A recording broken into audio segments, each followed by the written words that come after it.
back to the Blues Trail at Illulissat, whatever. This is the World Heritage Site, UNESCO. Yeah. Home to a glacier just up the street here, and a calving glacier, calving icebergs. Really spectacular. This is exactly what it looks like, except for this time of year, the tundra is a lot more red and orange. It's very beautiful. Why ice is blue?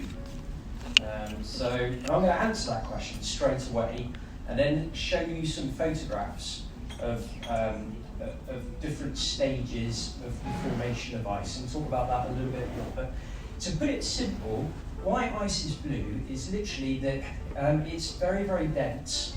What was water? Water. And when light shines through it, then it's the blue spectrum that's reflected, and everything else is absorbed. So that's why the denser the ice is, the more blue it. Here, sea ice. Sea ice, not very well. It doesn't look very blue.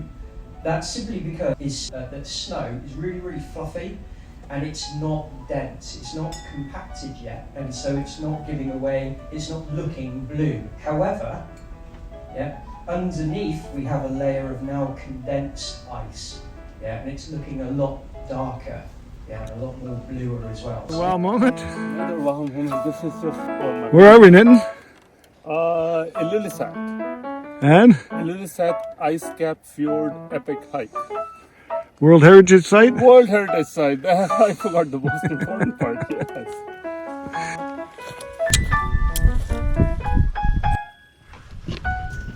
This is the brand new Illulissat Icefjord Museum that just opened a year ago, designed by a Danish architect. It's fantastic. It's white, it's fluffy, it's not very dense, and that snow, when it falls on top of mountains, on the very top, then over years, tens of years, hundreds of years, then the more snow that falls on top of the mountains, then it gets compacted, it might melt. We saw the layers in the icebergs today, where we had blue, very dense bands, and that could be where the snow has melted and then refrozen. It's very dense, water. And over tens of years, hundreds of years, then the more snow that builds up, the compacter it gets, the more denser it gets, then gravity starts pulling that ice down the mountainside. And of course, when we go over bumps, or obstacles underneath the ice, and that's when we get crevasses. And eventually that ice will come to the very end, and it will break off and it will form our icebergs. So this is the life cycle of a snowflake. Literally, precipitation, or evaporation from the oceans.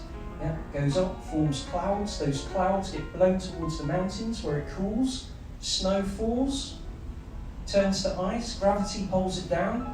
Eventually it will break off as icebergs and it will melt again and the whole process starts all over again. And that can take tens of thousands of years, hundreds of thousands of years and longer.